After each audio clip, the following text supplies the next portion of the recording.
Байцгаана уу, намайг Дорчин Болортё гэдэг. Би Швейцарын шинэ хотод амьдран суудаг юм Монгол эмэгтэй байгаа. Тэгээ өнөөдөр би та бүхэндээ өнгөрсөн 2019 онд уншсан баримтат чиглэлийн номнуудаа тоомлон танилцуулах гэж ерөнхий сайд асан Санжийн баярын дурсамжийн 60 хоног жарны бутархай гэсэн энэ зузаан номыг бол 100 гарсан даруйд нь худалдаж аваад шат усгацсан. Улс төрийн ямар хүнд хэцүү концепт адармата ийм үйл явдлыг хүртэл хэн ч гэсэн ингээд суугаал уншаал юм төвгүй уншаал ойлгочхоор юм хөнгөн гой хэлээр ингээд хүнд өгөөчтэй ингэж бичигдсэн юм маш сонирхолтой бас маш сайн ном байсан. За тэгээд 60 хоног гэдэг нь болохоор зэрэг тэр нөгөө нэг шоронд хэнийг чинь авилгалын хэрэгээр ингээд ганц удагт хорсон байлээ шүү дээ 60 хоног 2 сар. Тэгээд Монголын өнөөгийн улс төрийн тэр өөрийнх нь тэр удирдахжсэн тэр засгийн газар энэ бүх тухайгаа бол ингээд өдрийн тэмдэглэл маягаар бол ингээд бичсэн байсан. Энэ сошиал медиагаар Санжийн баярыг Вашингтон 5 байшинтай энийг бол Монголын хөрөнгөнөөс төсвөөс хулгайлсан мөнгөөрөө оюут толгоогоос хулгайлсан мөнгөөрөө ч юм уу бариулсан эдэр гэсэн тийм нэг нотлогдоогүй баримтуудад ингээд нөгөө дүгнээл үзий ядал эсвэл улаан фэн болоод тэрний төлөө стрессээ гаргаад байлдаал эсвэл хамгаалал эсвэл тэрнийг дэмжиж байгаа хүмүүстээ ингээд муудаач гэх юм те ийм ингээд юм яваад штэ тэг хийхээ оронд хамгаа бицэн юм нэг уншиж Санжийн баярын өөрийнхөө тухай тэрийгээ юу гэж тайлбарсан байсан. Энэ ном болоод уншчих. Ингээд 2-3 өөр их сурвалжаас ингээд уншсны дараа ингээд өөрийнхөө үзэл бодлыг ингээд тогтоовол айгу зүгээр байхгүй. Тэгээд баяр өөрөө энэ тэр оюу толгоон гэрээний тухай болон тэр ерхий сайд хийсэн 3-4 жил ихэ тухай тэр тухайга юу гэж дүгнж байна вэ? Тэгээ бас Монголын улс төрд байсан хамтран мөр зэрэгцэн зүтгэж явсан тэр нөхдүүдийнхээ тухай тэднэрийнхээ тухай дурсамж за юу гэдэг инх баяртай тэнцээ ингээд Оросын өрийг тэглэх гэж ингээд уулзаад ингээд ярьсан яриа эдэр чинь бол өөрийн хувь хүнийхээ дүгнэлтийг өгөхгүйгээр зүгээр л ингээд тэрийгээ ингээд гаргаад бичсэн байгаа байхгүй. Тэгэхээр чин айгүй тийм сайн сэтгүүлч альваад ингээд тийм өөрийн хувийн дүгнэлтийг өгөөл ингээд үйл явдалтаа ингээд оролцоодгүйгээд авахгүй зүгээр л байгаа байдлыг байгаагаар нь ингээд гаргаад тавьчнаа гэдэг чинь бол сайн сэтгүүлчийн сайн хэвлэл мэдээллийн байгууллагын гол шинж чанар шүү дээ. Тэгээд яг тийм маягаар ингээд бичигдсэн байлээ. Тэгээд 60-ны бутархай гэдэг нь бол ихэн Санжийн баяр өөрөө 60 нас өдрийг зоглож байгаа юм байна. Тэгээд 60 насны энэ өндөрлөг дээрээс өнгөрсөн амьдралаа аава, ээж, бага насндаа 40,000 өнгөрүүлсэн бага залуу насаа, хүүхэд насаа, тэгээд Москвад оюутан байсан цагаа, тэгээд өөрийнхөө тэгээд Москвад ардын цэрэгт ардын хайрамд офицер болж албаасан он жилүүдээ гих мэтчлэн ингээд хувийнхаа амьдралын ингээд 60-ны бутархай гэхэр чинь бас ингээд 60 жилийнхээ бүх юмыг гаргаагүй зарим юмыг нь карманда ингээд бутархай мөнгөний хагасыг ингээд карманда авч үлдсэн гэсэн үг шүү дээ. Тэгэхээр тэр ил гаргаж ирсэн тэр дурсамж тэр хэсгүүдээ бас энд нь ингээд зохиолынхоо 2 дахь хэсэгт ингээд бичсэн байгаа байхгүй. Тэгээ би зүгээр эхлээд ингээд сонирхолтой бэлтгэл гэсэн үүднээс нь ахуулаад эхлээд бол энэ 60-ны бутархай буюу энэ номны 2 дугаар хэсгээс нь бол эхлээд уншсан.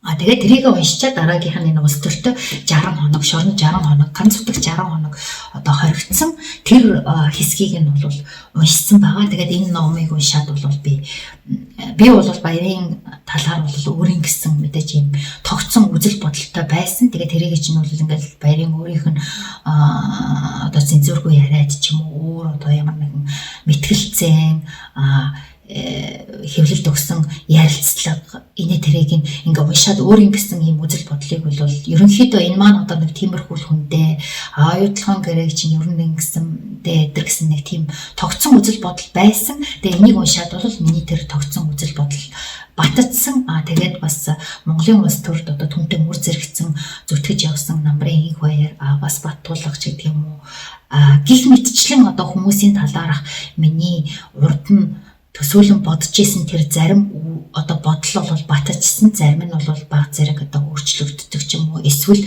шинээр энэ чинь ийм хүн байсан юм байна шүү гэдэг тийм бодол бол төрсөн. Тэгэхээр энэ оюу толгойн гэрээ эднэрийг илүү наривчлан мэдэж ойлгоё гэж бодох юм бол энэ номыг уншчихад гэмгүй. Энэ ном басан дуугаа гэдэг Нью-Йорк Таймс-ийн бестселлерийн жагсаалтад 7 дахь жилдээ одоо төрүүлж байгаа юм их алдартай Grand Book Publishing гэдэг энэ компани баримт чиглэлийн алдартай номнуудыг бас нэлээд харьцангуй гайгүй орчуулгаар бол ингээд орчуулан монголчуудад хүргэдэг байгаа. Тэгээд би 100 очоод энэ баярын номыг авахд надад шууд ингээд энэ ингээд ном 150 дээрч байлуу тэгээд ингээд шинэ ном гэдэг ингээд гарцсан байсан. Над шууд ингээд зохиол энэ нэр нь тэгээ энэ хойтлынх нь энэ эсхийг би уншиж үзэл энэ номын талаар үргэлжлэн ямар ч мэдээлэлгүй байсан боловч шууд энэ хоёр номыг зэрэг авсан. Номын зохиогч Сьюзан Кейн гэдэг энэ эмэгтэй болохоор зэрэг Америк нэгдсэн улсын өөрөө одоо юм хуульч эмэгтэй юм байлээ. Тэгээ өөрөө бас тийм нэлээд дуугачгүй юм аашийн.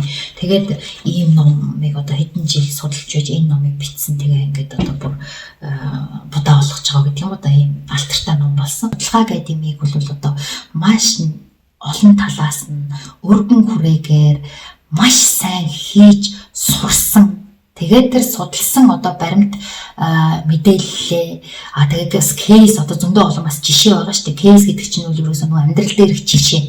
Тэр юмнуудаа одоо ингээ бүгднгийн маш гоё бүтцэнд, маш гоё ойлгомжтой бүтцэнд оруулаад нэгтгээд, дүгнээд ингээд бичсэн нэрээ үлээлстэй аа. Тэгэхээр энэ маш цуцаан том ном аа. Тэгээ яг ер нь номын гол утга нь болохоор зэрэг өнөөгийн одоо орчин үеийн нийгмийн дуу шуугаантай бөөн одоо энэ шуугаан өмнө самуунтай нийгэмд болохоор зэрэг энэ дууга байгаа хүмүүс ерөнхийдөө дандаа ингээ хоцрогдож нүднээс далд үлдээд ингээ хохирдог.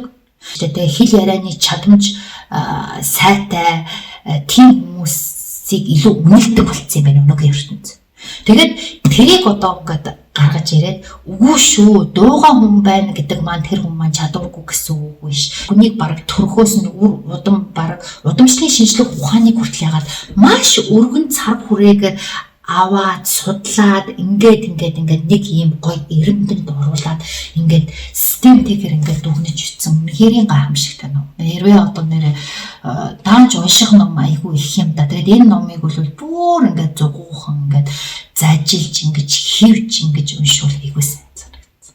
Тэгээ энэ дээрээс надад одоо юу гэдэг мартагдахгүй ингээд үлдсэн намайг бүр ингээд цочоосон ч гэдэг юм уу бүр үнэхээр гайхамшигтай санагдсан ийм одоо хэсгүүд үл зөндөө байсан. Тэр хүүхэд чинь одоо тэр нөгөө дуугаа хүн болох уу одоо бүр ичимхий биш тийм зоригтой юм шиг тийм хүүхэд эднэр чинь бүр анханасаа хүүхэд ихээс төрөхдөө л тэр нь байж идэг юм байна. Тэгээ би эхнийг уншаад юу гэж утсан гэхээр зэрэг би энэ ялах байхдаа ямар хүүхэд байсан болоо гэж тэгж дөнгөж 4 сартаа байхад тэр хүүхэд том болоод одоо дуугаа хүн болох уу эсвэл одоо юм дуугаа биш хүн болох уу гэдэг нь тэр нь тогтцсон байдаг. Тэгээ тэрийг болохоор зэрэг бүр ингээд шалгах арга нь энэ дээр ингээд байлаа. Яа гэвэл зэрэг нялх одоо ингээд 2-3 сарт 4 сартаа хүүхдэд сэрүүн ингээд 50 байж хат ингээд нөгөө ямар нэгэн юм ингээд үзүүлэн шүү дээ гэрэл ч юм уу ингээд шажигнадаг тоглоом өдр ингээд үзүүлэх чинь хүүхдүүд хоёр янзын хариу үйлчлэл үзүүлдэг гэн ялах хүүхд. Нэг нь болохоор зэрэг ингээ юм үзүүлэх нэг эсвэл уйлаад эсвэл баярлал. Өөр нэг хүсэг бүлэг хүүхд нь болохоор зэрэг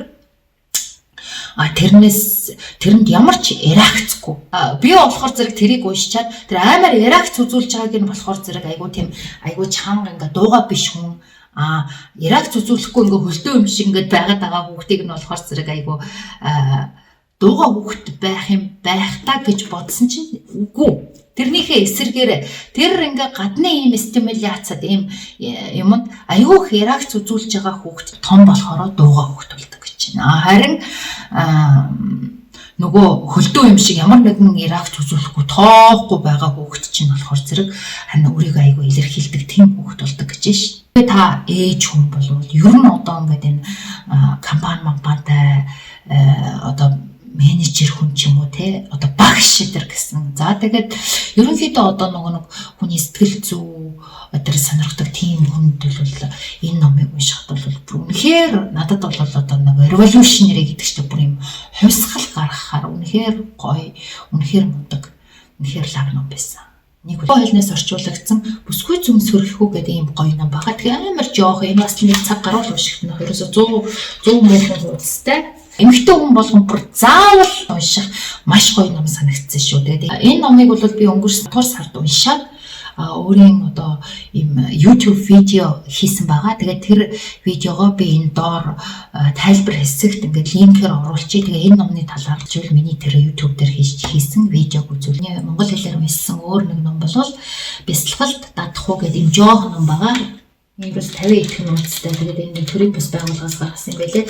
Энийг уншдаг учир нь болохоор зэрэг би болохоор зэрэг бясалгалыг одоо юу гэдгийг сэтгэлээ ариусгах, стрессээ тайлж, стрессээ гарч одоо өөрийгөө тайвшруулах, сэтгэл хөдлөлөө удирдах, өөрийгөө одоо юу гэдгийг цэвэрлэх, энерги цэвэрлэгч гэдэг юм уу те бодол санаагаа хариуцах ийм зорилгоор би ер нь одоо бясалгалыг сонирхоод бясалгал хийх, дадлыг өөртөө хэвшүүлэхийг зориод бол бараг 2 жил болж байна. Одоо хүртэл одоо бас сайн мундаг болоогүй байна. Гэхдээ мэдээж 2 жилийн өмнөхөөс нь бол хамаагүй учир утгаа олцсон байгаа. Тэгээд тэрэндээ нийцүүлэх зорилгоор, тэрэндээ одоо санаа авах зорилгоор бол би энэ номыг бодлож авч уншсан. Тэгээ надад бол таалагдсан. Тэгээд энэний өмнө бол би 2018 онд бол бясалгалын чиглэлээр англи хэлээр 2-3 ном уншсан байгаа. Тэгээд тэд нар бол бүр энэ л надад баг таах юм. Тэд нар болохоор зарим нь бүр ингээд бүр амар бүр гүн одоо бүр мундаг болцсон хүмүүс зориулсан бүр ингээд янз янзын өөр ингээд бясалгалын тухай. За тэр нь болохоор зэрэг над шиг юм эхлэн суралцагчдын хувьд болохоор зэрэг хит гүнзгий байсан учраас би энэ номыг авч энэ оны ихэнд уншсан. Тэгээ надад таалагдсан. Тэгээ хэрвээ бясалгал сонирхдаг бол та бүхэн энэ номыг авч уншиж болно. Тэгээ бас интернет дээр YouTube дээр манай монгол хэлээр ингээд дагаж хийдэг юм гоё аудиотой бясалгал бас зөндөө байдаг юм билээ. Хойноо гоё хөгжинтэй. Тэгээ тэрийг дагаад хийсэн ч болно. Тэгээ янз янз. Тэгээ энэ номыг уншсан байна. Айзам хамтлагийн гоцлол одоо гитарчин тэгээд гоцлол дуучин Чойсонгийн тамир гэдэг энэ эрхмийн өөрийнх нь одоо хувийн амьдрал тамир өөрөө ярьж байгаа юм шиг тийм хөнгөн гоё ингээ амархан уншигдчих энэ хөрхөн номыг бол би уншсан. Надад бол энэ дурсамжийн энэ ном болохоор зэрэг надад айгүй гоё санагдсан. Намайг одоо яг дуу хөгжим сонирхоод ингээд эд өсвөр настай болж байгаа. Эднэр чинь яг эд хийж бүтээж дуулж одоо од болцсон байсан учраас надад бол нөгөө нэг тэр үеийг санагалзуулаад энэний одоо дурсамжийг тэр чинь бүх юм надад бүгдээрээ айгүй гоё танил байгаа юм чинь. Чойсон гэдэг насаараа хүүхдийн театрын дарга хийсэн урлагийн гавьяа зүтгэлтэн хүн юм байна. Энэ аав нь тэгээ би бол мэдээж битгэхгүй. Тэгээ хамгийн сонирхолтой энэ тамирчин бас нөгөө манай алдарт дуучин, жүжигчин, эчин хорлоогоо байж тээ. Эчин хорлоогоо одоо ач зээ хүү юм байна. Яа тэгэхээр энэ тамирын ээж чинь болохоор зэрэг эчин хорлоогоо өргөмөл охин юм билээ. Тэгээ эчин хорлоогоо одоо эмээгээ дурсан дурсамж нь бол надад бүр илүү ёстой сайхан байсан гэж орлогоо одоо тамирыг баг 10-аад нас 10 жоохон 10-аад настай байхад нас орсон юм байна л та. Тэгээ гоё эмээ гэж ярьдаг. Тэгээ эмээгийнх нь дурсамж нь эмээгээ дурсан тэр хэсэг нь бол айгүй гоё байсан. Яг тэгэхээр би мэдээж хэрэг гэж орлогоо одоо шүтэн бишэр. Би бол одоо ингээд жоохон залуу өдөр байхдаа бол хүн хувь заяагаа өөрөө бүтээдэг гэдэр гэж итгэдэг байсан боловч нас явах тусмаа хүний одоо хувь заяа, хувь тавилан гэдэг бол бас ихийнх нь цаанаасаа зурагдсан байдгийн байна гэдгийг бол улам одоо итгэх болж байгаа. Тэгээд тэрэн шиг энэ тамирч гэсэндээ айгуу сонин үнэхээр л яг энэ ингээд хард амьдрах Францад амьдрах нь ингээд тавилан ингээд цаанаасаа л зурагдсан байж дээ гэж би бодсон. Яг нь орон курст очиж бүртгүүлэл орох гэсэн чинь бүх хэлнийх нь англи хэлэнд дүүрсэн. Тэгээ яах чаргагүй болоод Франц хэлэнд орсон. Төгөр Монголд ингээд тоглолтоор ингээд юм урлагийнхаа юмар явж хагаад тэнд одоо аялж явсан юм Франц бүсгүйтэй тааралдаад тэр хоёр ингээд хурмаа хийж суусан. Тэгээ ингээд 3 хүүхэдтэй болсон юм билээ. Хүний хувь заяа гэж тий. Тэгээ яг хүн нутгаасаа хол амьдран. Тэгээ ялангуяа эр хүний хувьд нутгаасаа хол амьдран гэдэг бол нас явах тусам бас жоохон хэцүү л дээ. Энэ номыг уншаад бас тэрийг нэдэр бодоод зарим талаар бас гуниг төрж ийсэн. Баримтат чиглэлээр 2019 онд уншсан монгол номнуудаа би түрүүнийхээ бичлэгээр танилцуулж байгаад тэр амжилтгүй, дуусгаж чадалгүй тэгээ үргэлжлүүлэн бүр зөндөө олон 10 хоногийн дараа үргэлжлүүлэн одоо бичлэг хийж байна. Одоо дараагийнх нь танилцуулах гэж байгаа тэр ном бол энэ хайрлагдах нууц гэдэг энэ ном байна. Тэгэд энэ ном болохоор зэрэг 2010 10 онд нэлээд дээр үе тавилагдсан юм байна. Тэгээ 2010 онд Интер номоос Grand Book гэсэн ийм шагналыг авсан ном юм байна. Тэгээ Монголд энэ номыг хүн бэлгэлсэн. Тэгээ тийм учраас би энийг одоо уншихгүй 2-3 жил байлгаж байгаа. Тэгээ сая өнгөрсөн онд бол уншсан байгаа. Уг ном маань надад маш их таалагдсан. Учир нь болохоор зэрэг энэ зүгээр нэг одоо нэг эмэгтэй хүний, ер нь хүний одоо нөгөө хүйснийхээ хүнд эмэг хайрлагдахын тулд бичигдсэн ном бол биш. Сэтгэл зүй, нууц гэдэг ном. Тэгээ квантын физик холиод ингээ хутгаад тэгээд ингээд шинээр одоо хайрлагдах юм жор гаргасан, үнэлж, дүгнж их хөргөн хүрээтэй их сайн ном бол байсан. Гэхдээ харамсалтай нь орчуулга нь бол надад бол төдийлөн сайн биш санагдсан. Монголоор уншихад бол шууд ингээ хүн ингээ тэр дорн ингээ гэлс ойлгоод гулгаад бол явагдахгүй. Тэгэхээр жоохон ийм тарих сэргийг байхад уншвал дээр санагдсан. Гэхдээ надад уг номны маань одоо утга санаа бол маш чухал байсан учраас тэгээ би гүрээсээр хагаад одоо ингээ уншиж дуусгасан байгаа. Энэ номон зааснаар хэлснээр хүн өөрийгөө 3 янзаар үнэлж байдаг. Нэгдүгээрт нь бусдаас өөрийгөө илүү гэж боддог гэн, хоёрт нь өөрийгөө бусдад адил гэж боддог гэн, гуравдугаарт нь өөрийгөө бусдаас илүү гэж боддог гинэ. Тэгээ энэ гурваас одоо хамгийн зөв өөрийгөө үнэлэх хамгийн зөв үнэлэмж бол өөрийгөө бусадтай адил гэж үнэлэх ёстой гэж байна. Тэгээ бусдаас өөрийгөө дээгүүр үнэлэх нь өөрийгөө бусдаас доогуур үнэлж буй үнэндээ халахвч болж байдаг гэж шүү. Энэ нэрээ ямар айхтар үгүй те. Бид нэр ерөнхийдөө одоо ямар энергийг цацруулна те. Тэр энергийг өөртөө татдаг. Тэгээ бас өөр энэ номноос одоо надад их сургамжтай, айгүй хэрэгтэй санагдсан тэр зүйл нь болохоор зэрэг хин нэгэн хүн чамайг аз жаргалтай болгох гэж болвол тэгж одоо гордож хүлээх хэрэггүй. Хүн өөрийнхөө аз жаргалынхаа хариуцлагыг тэр тухайн эзэн хүн өөрөө хүлээдэг юм а. Ялангуяа энэ нь болохоор зэрэг одоо хосуудын хувьд хүн одоо эхнэртэй нөхөртэй болцсноор тэр эхнэр минь нөхөр минь одоо намайг хайрлаж байгаа хүн л одоо намайг хайрласнаар аз жаргалтай болгох ёстой гэсэн тийм одоо хүлээлт болвол тэр хосын харилцаанд бол бараг илүү одоо их асуудал учруулж бараг одоо нөгөөхөө зовоодгоо гэсэн тийм хүн бол ингээд уншчихад ер нь бол их гэмгүй их хэрэгтэй ном санагцсан. Оршихуй гэд энэ ярилцлагын ном байгаа. Лав дулам гэд эмэгтэй англи хэлнээс орчуулан эмэгтгсэн ийм ном байсан. Өрнийн, дорны одоо тэгээд бүхэл салбарын спорт, хөгжим, уран зохиол, жүжиг, кино, улс төр гэд бүх салбарын алдартай хүмүүсийн ярилцлага байгаа шүү. Тэгээд 36 ярилцлагаас бүрдсэн ийм ном байлээ. Тэгээд Фидель Кастро, одоо Бухуто, тэгээд Рудольф Нуреев гэдэг нэг Жан Пол Сартр, Маргарет Сингер, Марк Твен гэдэг тийм.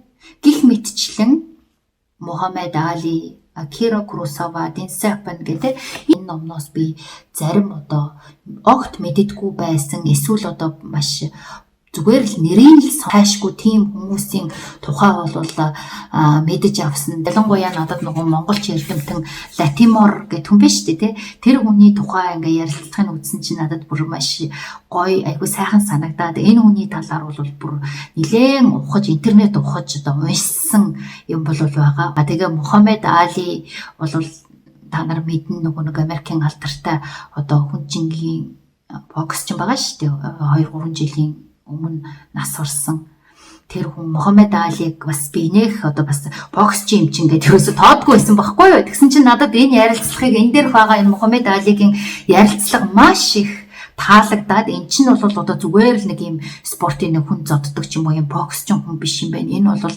сэтгэлийн агуу их тэнхээтэй, асар их сэтгэлийн хүчтэй, шаргуу хөдөлмөрч бас их мундаг өөрийн гэсэн бодолтой юм айгүй мундаг хүн юм байна гэж бодоод би Мухаммед Алигийн талаар бүх цааш өөрөө сонирхоод ингээд судалсан бичиг үсгүй хүн гэдэг нөгөө орчуулсан ном биш дээ 4 дахь ном. Тэр номон донд маань болохоор зэрэг Агата Кристоф өөрөө нөгөө номон дээр бичсэн байдаг байхгүй Рудольф Нуреевийн гэсэн Сталин нас орсон чинь би одоо ингээд газар хөдлөөд одоо гамшиг галав юулах юм байх гэж бодсон чинь ерөөс юу ч болоогүй яагаачгүй гэд Рудольф Нуреви ярьсан байсан гэж нөгөө номон дээр бичсэн байдаг байхгүй юу. Тэгээд би Рудольф Нуревигээ тухайн үед нэг жоохон судлаад ингээд ийм балетын жүжигч юу юм бэ гэд ганц хоёр ярилцлага эднэрийг уншиж ингэж үзчихсэн. Тэгээд энэ номон дээр болохоор зэрэг Рудольф Нуревийн бас тэр миний үзчихсэн жижигхэн ярилцлагыг бол орчуулаа гаргацсан байсан. Айгүй жоохон ярилцлагууд байсан байхгүй юу. За тэр Нуреви ярилцлага за дэндүү богинохон санагдсан. Тэм учраас таалагдаагүй. Гэхдээ тэр хэрвээ та хэлтэй бол одоо ингээ YouTube-аар Google дээр л нөгөө хүнийхээ талаар одоо хичнээн талаас нь янз янзаар бол мэдэж авах боломж нөхцөл бололцоо бол байж байна. Таалагдсан юм нь болохоор зэрэг энэ номны орчуулга бол ёстой супер үнэхэрийн чанартай, үнэхэрийн мундаг, ямар ч өв тэгш супер орчуулга байсан шүү. Тэгэхээр энэ номыг бол энэ Лавг Дулам гэдэг эмэгтэй залуухан эмэгтэй Гэл Лавг Дулам гэдэг эмэгтэй бол орчуулан гаргасан юм билээ. Тэгэхээр зэрэг Лавг Дулам гэдэг эмэгтэй бол одоо дараа нь бол би энэ Лавг Дуламын орчуулсан номыг бол дуртаяа авч унш, их хэлээрээ авч уншихыг бол сонирхож байна. Миний мэдгч Янко гэдэг энэ тэгээд энэ номыг бол би Монголд одоо манай дүүгинд байхаар нь бол сонирхоод одоо манай ерөнхийлөгч Баттулгын тухай сэтгүүлч Төр Мөнхийн бичсэн миний мэдгч Янко гэдэг одоо сонгуулийнх нь кампанид ажилд бэлтгэж ингэж гаргасан ном юм шиг байлээ. Тэгээ энэ номыг бол уншсан. Тэгээ тэр ном бол харамсалтай надад ерөөсөө таалагдаагүй шалтгаан болохоор зэрэг Баттулга сайн хүн үү, миний Баттулга одоо би Баттулгыг дэмждэггүй юу гэсэн тэр юмтай бол ерөөсөө холбоогүй. Зүгээр хамгийн гол нь тэр номыг хэрхэн яаж эмэгтгэж ингэж бичиж одоо баримтаглаж боож ингэж бичиж эмэгтгсэн тэр тал нь бол миний хувьд айгүй учир дутагдaltaй тааруу санагдсан учраас тэр ном бол миний урмыг хугалсан ном байгаа. Ерөнхийдөө жоохон бодтойгоор аль талыг нь тэнцүү гаргаж өгвөл илүү бодтой юм шиг санагдсан. Өөрийнхөө үнэлэмжийг гаргахаасаа илүү яг хийсэн бүтээсэн одоо үйлдэл юмыг нь уншигч хүн өөрийнхөө дүгнэлтийг хийх тийм боломж олгохоор гаргасан болвол илүү бодтой байх байсан юм болов. Гэхдээ яг би энэ номыг уншсандаа бол за ингээд 2019 онд миний баримтат намтар хувь хүний хөгжил гэсэн энэ чиглэлээр монгол хэлээр бичсэн хэдэн ном танилцуулахад юм байна. За тэгээд дараагийн бичлэг хүртэл түр баяртай. Дараагийнхаа бичлэгээр би 2019 онд англи болон франц хэлээр бичсэн номуудаа танилцуулна. Тэгээ бас хүүхдтэйгээ хамт уншсан хүүхдийн монгол хэлээр бичсэн хүүхдийнхээ номыг бас тусгай бичлэгийг танилцуулах болно. Ингээд дараагийн бичлэг хүртэл баяртай.